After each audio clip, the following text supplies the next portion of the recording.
I'm going to talk about an astral projection experience when I had begun to understand what it was all about. Now, I often talk about the astral projection experiences that I had when they were happening spontaneously and I was really confused and I felt like I had no control, no power, nowhere to turn. I was depressed and sad and lonely.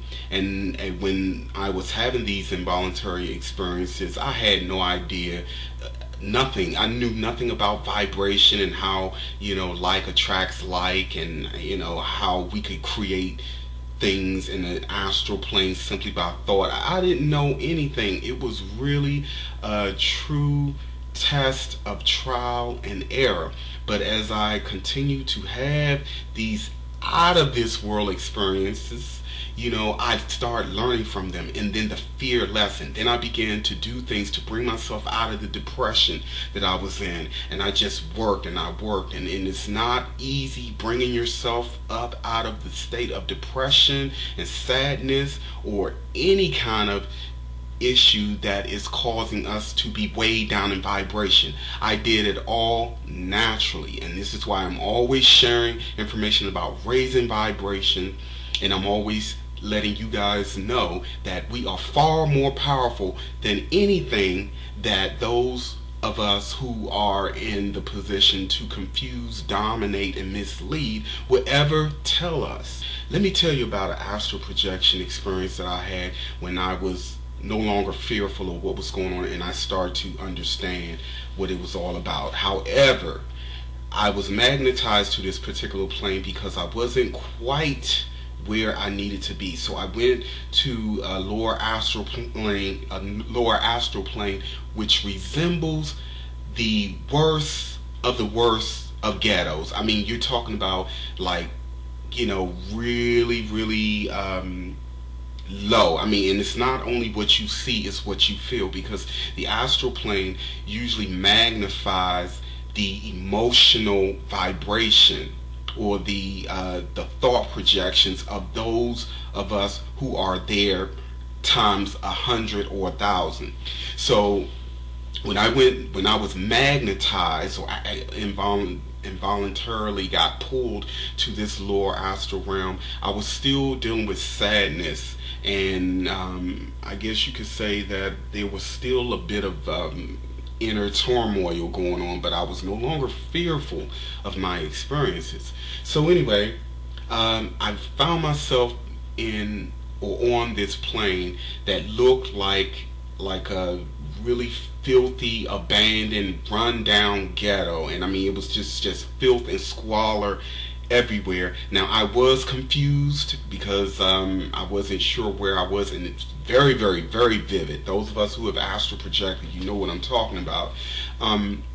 So I'm trying to figure out where I am, like I usually do when I'm involuntarily magnetized to somewhere, and it was like I was in this junkyard, and I remember seeing like a pile of crap, literally a pile of crap, looked like something a dinosaur had done.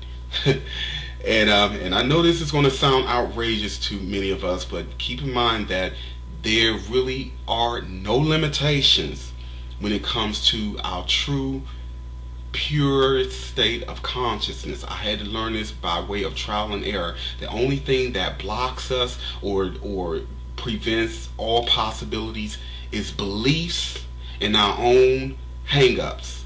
We create our boundaries, but if you're in a situation where you don't have expectations or beliefs and you're just kind of in the moment, all things are possible. That's the nature of our consciousness. But anyway, I found myself looking at a pile of crap that was yay high, literally. And I'm looking around like I usually do, and something really, the pile of crap was unusual, not in the size, but it was just something about it that was gnawing at me. And I looked at this thing, and literally, it started swirling It started swirling, and it was spinning around, and what it shape shifted out of a pile of crap into this, for lack of a better word, a humanoid crocodile. It had a crocodile head and like a crocodile body, but it was kind of humanoid, in its shape.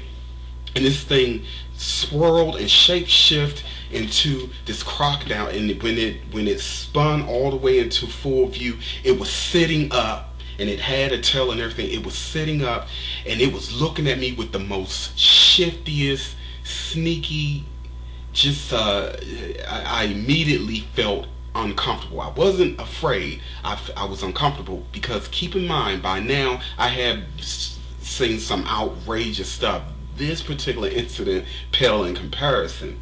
So this thing shapeshifts, sitting straight up, and I said to it by thought, "Are you trying to harm me?" And it didn't. It had a smirk on its face with just this sneaky, devilish, impish type look in the eyes, and it just did like this.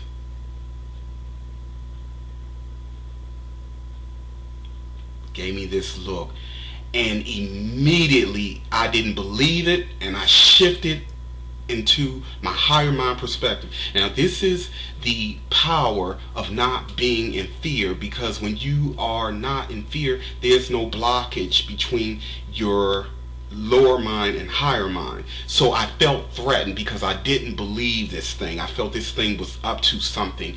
And so instantly I shifted in higher mind perspective, and by thought, I just knew, just simply by thought, I created a massive toilet, and I visualized flushing this thing down the toilet, and that's exactly what happened.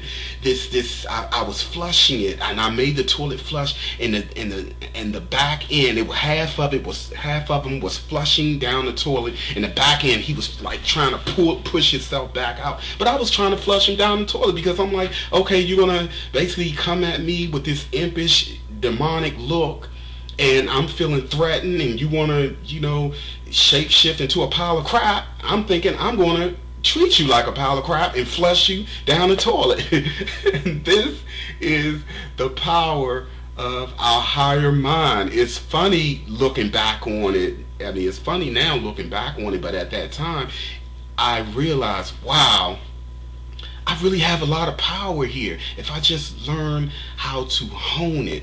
Now, I'm not saying that we should take, these abilities and just go just hardcore and just start blowing up and, destroying and wrecking things. I did that spontaneously because I felt threatened. And I did this from a higher mind perspective. And of course, the entity, I didn't kill it. I just basically slowed it down to prevent it from doing what I felt was some kind of harm. So I'm sharing this story with you guys to let you know that fear can be taken to the astral plane. There are many people who have passed away a long time ago who are trapped by their own mind in the astral plane, or they're trapped within their own mind, within just their own void, because they are still holding on to earthly attachments and an earthly understanding. So please keep in mind that the only thing that is in our way when it comes to infinite consciousness is ourselves. Our mind is so much more powerful than I could ever give justice to, which is why we have so many of us throwing hell and high water at us to keep us unconscious here, so that we don't bring that here. Because when we bring that here, it would literally be and figuratively be mind over matter.